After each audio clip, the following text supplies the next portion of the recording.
เ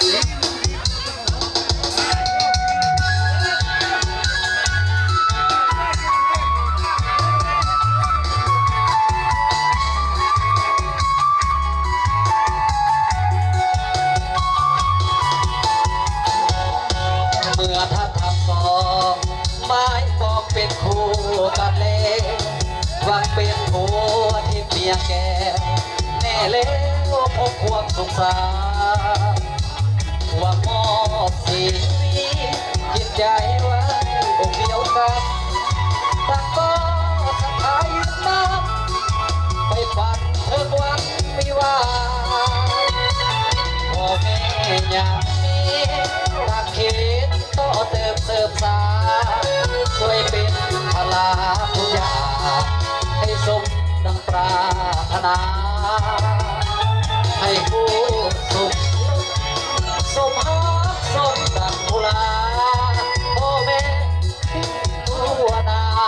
จากต่อมาให้อวยพรใส่จุกของหักให้เยือกยาวมาอย่าแปรพันหักกันจนเท่า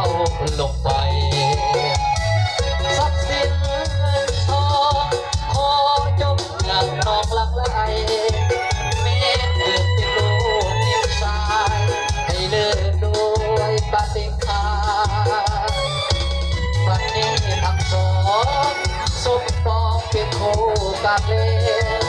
ได้เป็นผัวที่เมียแก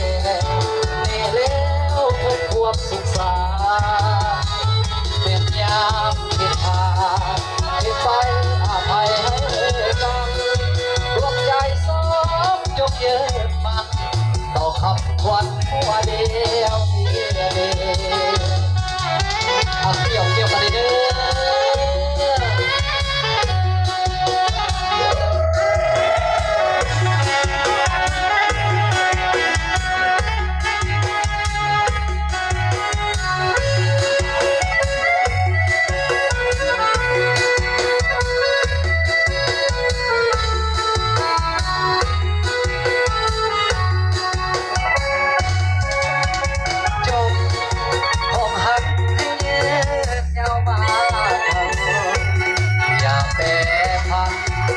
กันจนเขา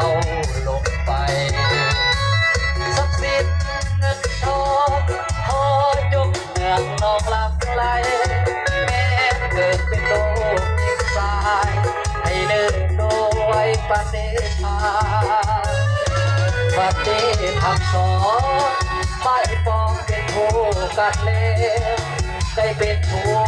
ที่เมียแกแน่แล้วพบความสุขสาเป็นงานที่พาที่ไปอภัยให้กันดวงใจสองจงยืนมันต่อคำควรตัวเดีย